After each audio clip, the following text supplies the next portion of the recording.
Hello everyone! I'm spending the day with a real ambulance today. We're going to be having a look inside, then going out on the road with the ambulance crew and visiting a special garage just for ambulances. Ambulances are one of the most important vehicles on the road. They're used to pick up people who are poorly or who've hurt themselves and get them to hospital as quickly as possible. An ambulance really is like a mini hospital on wheels. Everything in the back is here to treat people on the way to hospital. Let's meet the ambulance crew. This is Terry, the emergency medical technician, and he's just checking the ambulance to make sure everything's working properly before call out. And this is Paul, the paramedic. Paul decides how to help the poorly person on the way to the hospital and can give them special medicine. Paul lowers this special ramp by pressing a button. The ramp makes it easier to get patients on board the ambulance. If a patient needs to lie down, Paul and Terry will use this stretcher. They can then wheel the patient up the ramp and into the back of the ambulance. These special seats can fold out so that someone from the patient's family can stay with them on the way to hospital.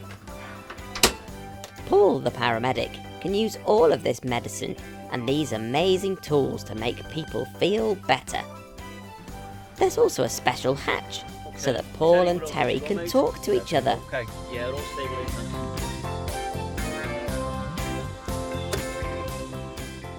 Over the radio, the crew have received a real call out.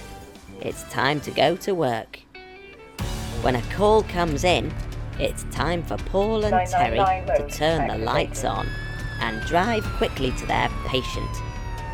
That means they're even allowed to drive through red lights.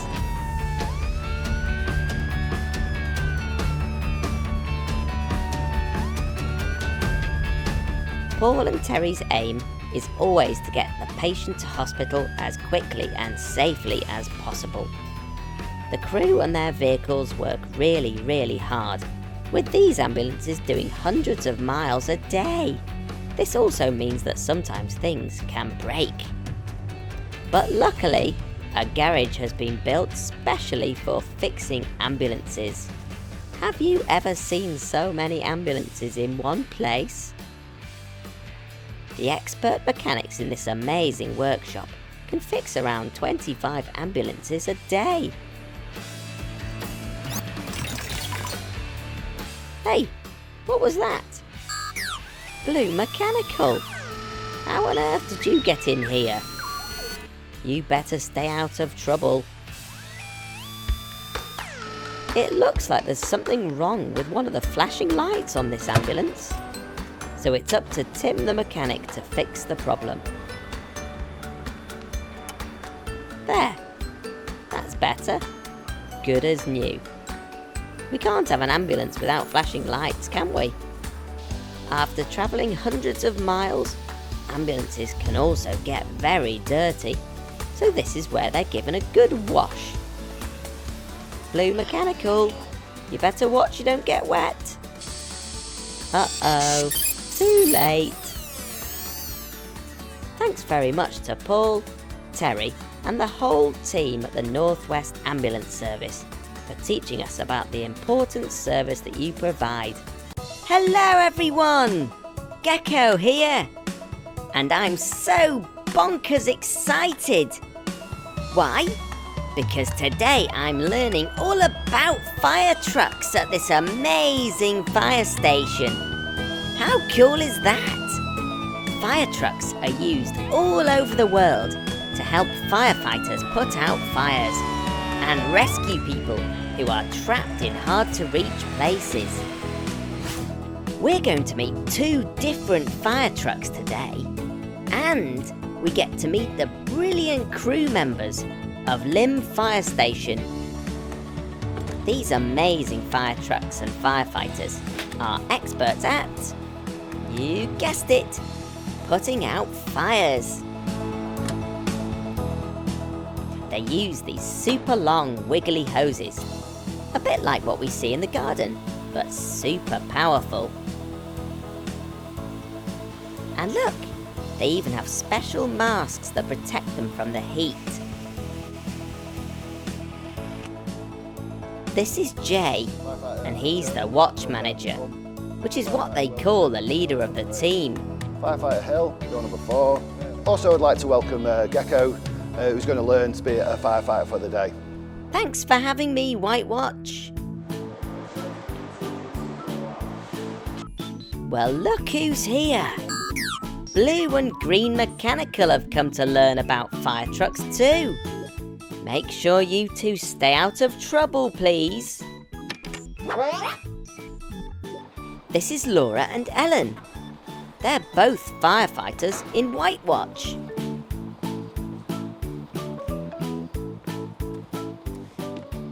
What are you doing now, Laura? Well, Gecko, we're getting ready for the starter shift. This involves getting all our kit out so that we're ready for any emergency that we might come across. So as you can see, Ellen's put her boots out ready. She's also got both the jackets, a helmet and her gloves, so she's ready for any emergency we might come across. Speed is always of the essence, so it's important that it's all laid out properly. Everyone, meet Andy. He's the driver of the fire truck. He's making sure everything is okay for the next emergency call-out. But what is an emergency call-out? Well, that's when people ring up and tell the firefighters they need help. And remember, it's very important to check that the truck's lights are working properly. They need to flash really brightly when the truck leaves the station to let people know help is coming. I love this fire truck. Do you know why? It's because there's so many secret places to store the amazing life-saving equipment.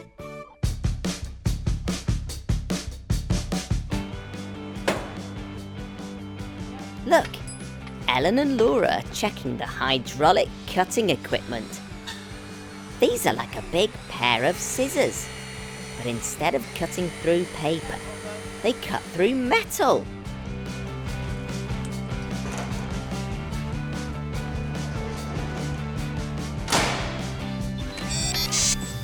Now mechanicals, you're going to have to stop messing around. This isn't a place for messing about, guys. We don't want to end up rescuing you, do we? Once Andy and the gang have checked that the truck is okay, Laura and Ellen need to make sure their breathing apparatus works safely. This is what they use when it gets really smoky inside a building that's on fire. It's very important that they can breathe clean air. Psst. Guess what, everybody? There's actually more than one fire truck in this fire station. This one here is called the ALP, which stands for Aerial Ladder Platform. Should we all say it together? Aerial Ladder Platform. Now the team use this ALP truck when they need to rescue people from places that are just way too high for the ladder. Wowzers! It sounds like someone's in trouble. Come on, Gecko, get your gear on. We've got a job. That's one of those emergency calls that we talked about a minute ago. Remember?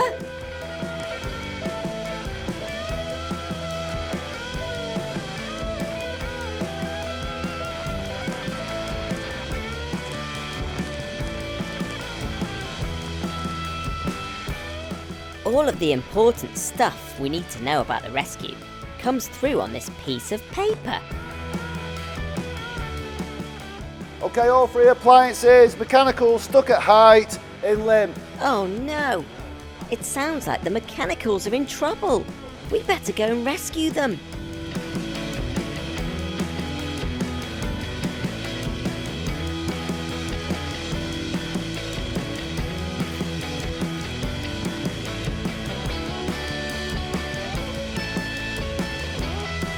Now that we've got our kit on, it's time to move out.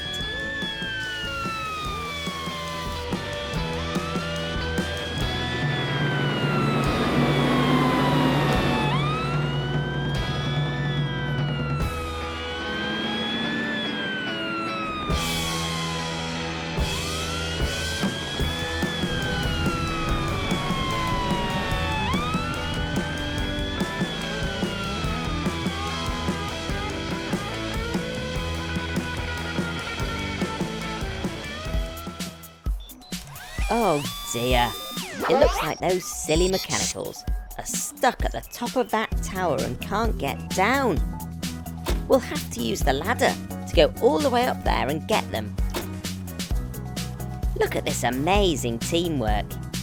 The crew all work together to get this ladder up as quickly and as safely as possible.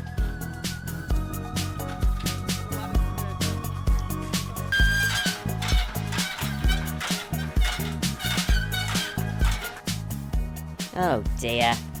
It looks like the ladder isn't quite high enough to reach the mechanicals. Now, what can we use instead? That's right. Bring in the Alp! To make sure the Alp doesn't wobble, Andy and James use these controls to move these things called jacks out of the side of the truck. They look like metal legs, and they stick out and lift the truck off the ground. Wow! That's really heavy, but these jacks are so strong, they stop the Alp from falling over.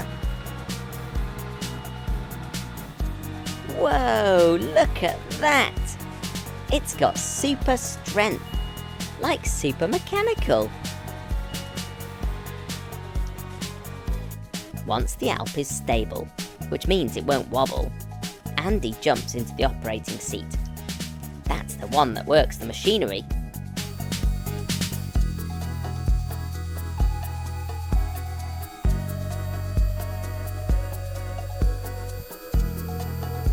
James is so brave. Look, he's going up in the cage to rescue the mechanicals. Now, because he's going up very high, he clips himself on using this harness, so he can't fall off. A harness is a bit like a belt you wear around your trousers. When you fasten it, your trousers don't fall down. Okay, here goes. Up, up, up, up into the sky! James is now in control of the cage, and he can move up, down, left, and right with these joysticks. Almost there. Hold on, mechanicals. We're coming to save you. Gotcha. Phew. I'm glad those mechanicals are safe. Thanks, James and Andy.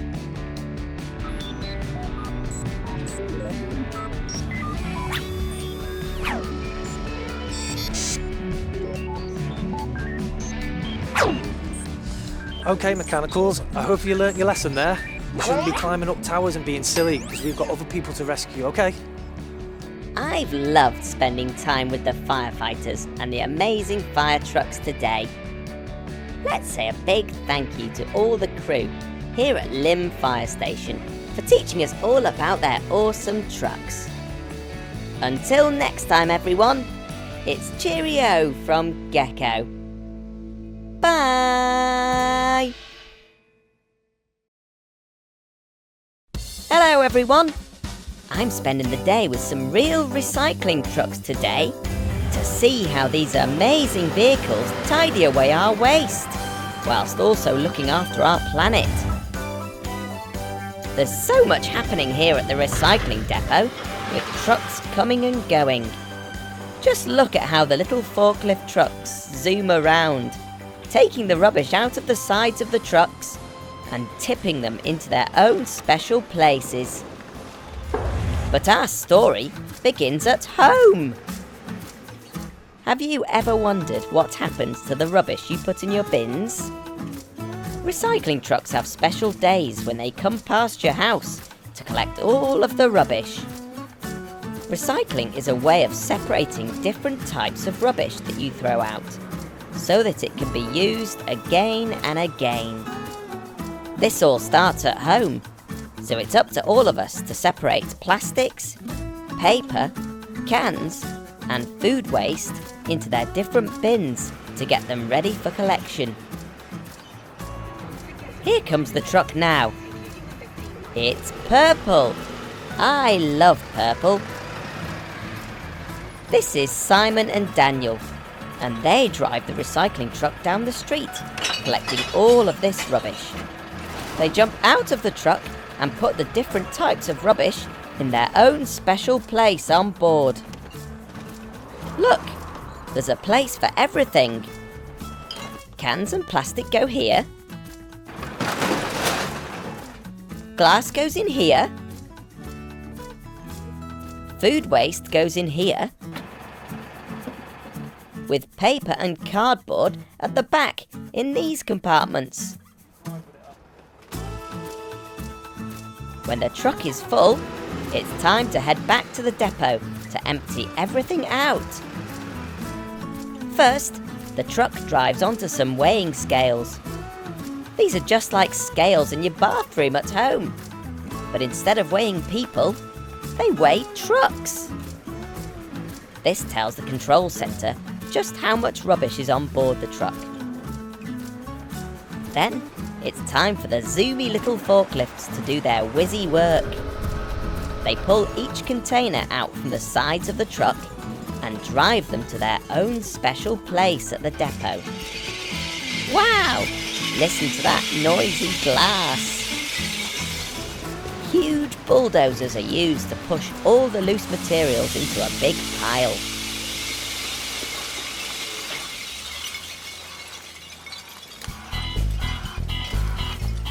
Then, to make everything smaller so that it can be easily transported for recycling, loose materials like plastic, cans and paper are squashed into bales. The final stage of recycling is called reprocessing. This is the bit where these bales are turned into something new that we can use again.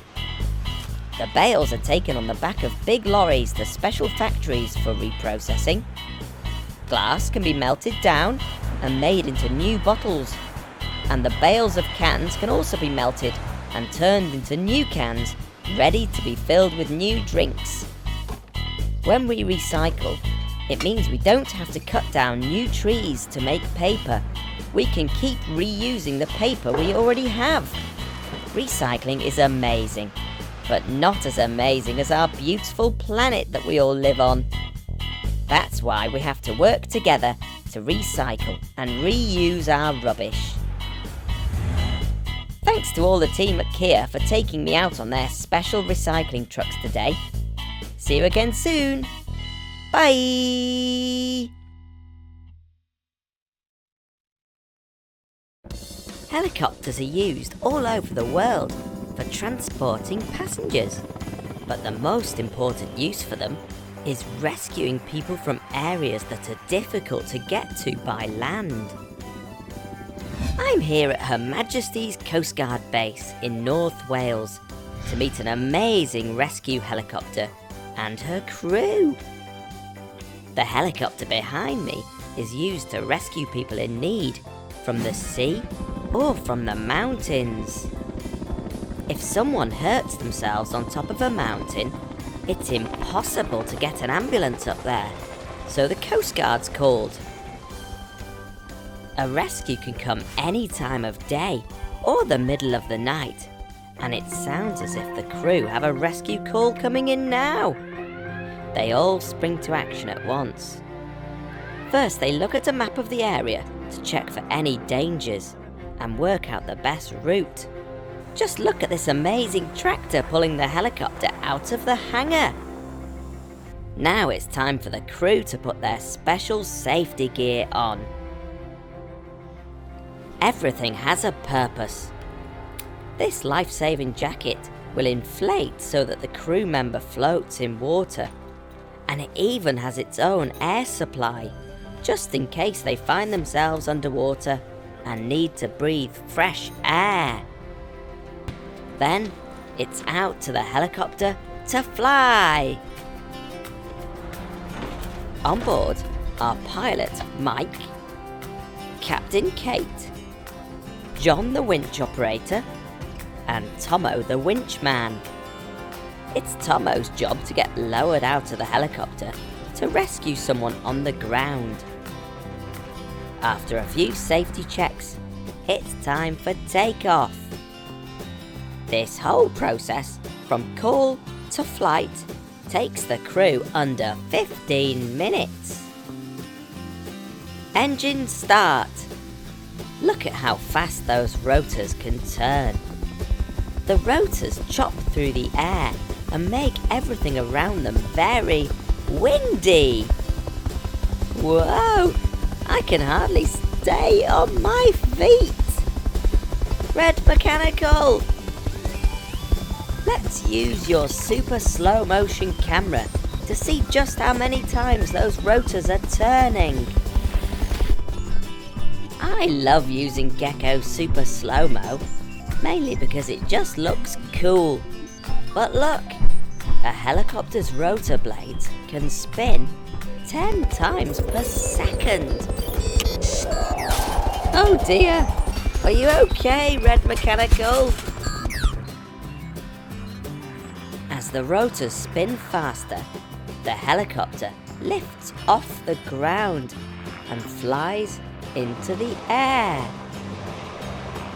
Captain Kate controls the helicopter by pointing the rotor blades in the direction she wants the helicopter to fly. Today the crew are practicing their winching skills, using a dummy instead of a real person. The pilots skillfully hover over the area just above where the dummy is. Tomo clips himself to the winch, and John carefully lowers him down. Tomo would then check how poorly the person on the ground is, before winching both of them back up to the helicopter safely. Nicely done, team! Back at base, the engineers are always on hand to make sure the helicopters are in the best working order and ready to fly. Safety is the most important thing, and these engineers are the best in the business. It's a real team effort keeping these amazing helicopters flying and rescuing people in need. This is Tom and Kev. Tom's a pilot and Kev is a winch operator. They're going to give us a quick tour inside the helicopter. Welcome everyone to the S-92 Search and Rescue Helicopter. First and foremost, very importantly, we've got two large winches here, and these winches have got two strops, and the idea of this is we can lower these down to people in the water or on a mountain and pick them up and take them to safety. So let's look inside now in the aircraft itself. And as you can see, as you come into this helicopter, it's a large space. Here we've got a camera which we use when we're searching for people. This can pick up people on the water, on the mountainside. So when we've picked up our patient, which we've taken off the hoist, we bring them into the aircraft itself, and we can put them onto our stretcher. And they may well be in the stretcher, but this is a lovely area for us to work on them and make them feel comfortable in the aircraft, and we can give them medical treatment if they require it. Once we get to the hospital, we need to get our patient out of the aircraft safely, and the best way we can do that is we lead them and lift them off here, down through the ramp itself, off the aircraft, into the hospital where they can be looked after. Okay, this is the cockpit of the helicopter. There are two pilots, one sits here in this chair and the other one sits on the other side. These are the controls to fly the helicopter. This one moves the helicopter forwards and backwards, and this one moves it up and down, and then there's two pedals down on the floor as well, and that keeps the helicopter straight. We've got two engines and they're controlled on these screens, and then we've got a map in the middle to see where we're going. Thanks very much to the amazing team here at the Coast Guard base. Bye! Hello everyone! I'm here at the Hoylake Lifeboat station, where I'm going to go sailing on this huge lifeboat behind me. Lifeboats are very important boats because they are life-saving boats. They rescue people who are in trouble out at sea. And look, this massive tractor is used to take the boat down to the beach and launch it into the sea. just look at those caterpillar tracks. But the lifeboat wouldn't be any use without the amazing crew that sail her and look after her. Here come the crew now to get ready for launch. These crew members are real-life superheroes who give up their free time to save people who are in trouble at sea. Today they're doing a training exercise. Look at the lifeboat coming out of the station now. The tractor is pushing it out of the station and down the ramp to the beach. Those caterpillar tracks are perfect for travelling along the sandy, muddy beach. The crew are also launching a hovercraft today, which can travel on land and sea by floating around on a cushion of air. These huge fans on the back are what pushes the hovercraft along, and it's very, very noisy. Here comes the lifeboat and the tractor. The tractor can go deep into the water to launch the lifeboat smoothly into the sea. The trailer tilts, and the boat just slides off. Here we go, we're out at sea.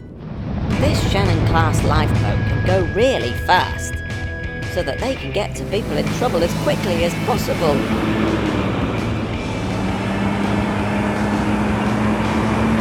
This is Andy. He's the coxswain, which means he's in charge of the lifeboat today. And this is Matt, the deputy coxswain and driver of the boat. What are you doing now, Andy? Now we're going to do a man overboard exercise. What will happen is one of our guys will go in the water now, and then we'll pick them up. This brave member of the crew has volunteered to get in the cold water so that the rest of the crew can practice how to pull somebody out again. On the bow!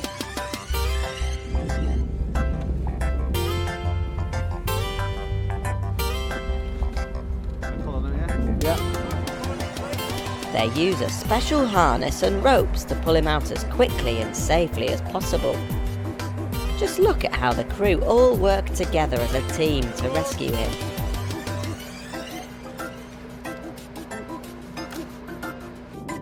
Do you want to have a look inside the lifeboat?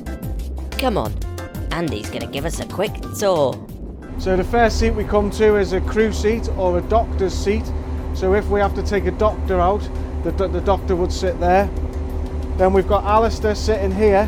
He's the navigator today, so he's keeping us safe and in deep water. As we come further back, we've got the coxswain's seat. So the coxswain sits in the middle of the boat and he's able to look at everything that's going on around the boat. Alongside the coxswain we have the mechanic's seat. He's looking after the engines and he has all the controls he needs for operating anything we need during the journey out to rescue someone. We've got the radar seat. The radar is a great piece of equipment. The radar will see in the dark or it'll see through fog when we can't see anything. And then we have the helmsman's seat. This is where the lifeboat's driven from.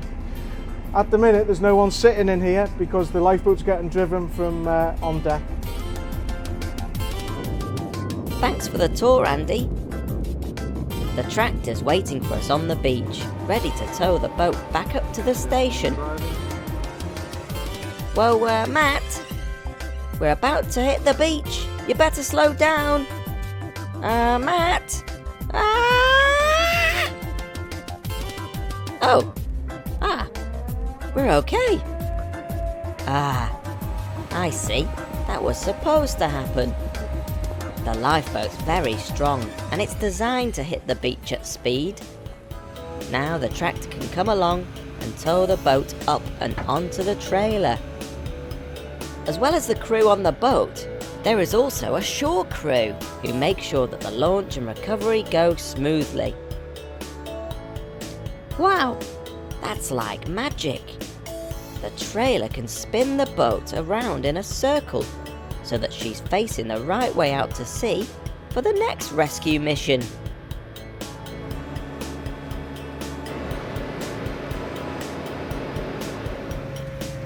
A long day at sea, now it's time to head back. But the lifeboat's all dirty and the tractor and tracks. So the crew at the station all wash, scrub and clean. They really look after their rescue machine. It's very important to look after the boat so that she works for a long, long time. The crew take great pride in looking after the lifeboat because they know she's special. The crew are members of the RNLI, which is a charity where kind people donate money to buy equipment, like this beautiful boat. And it's these brave volunteers who go out and rescue people. I've had a fantastic time with the crew of the RNLI Hoylake on board this incredible boat. Thanks everyone for watching. Bye!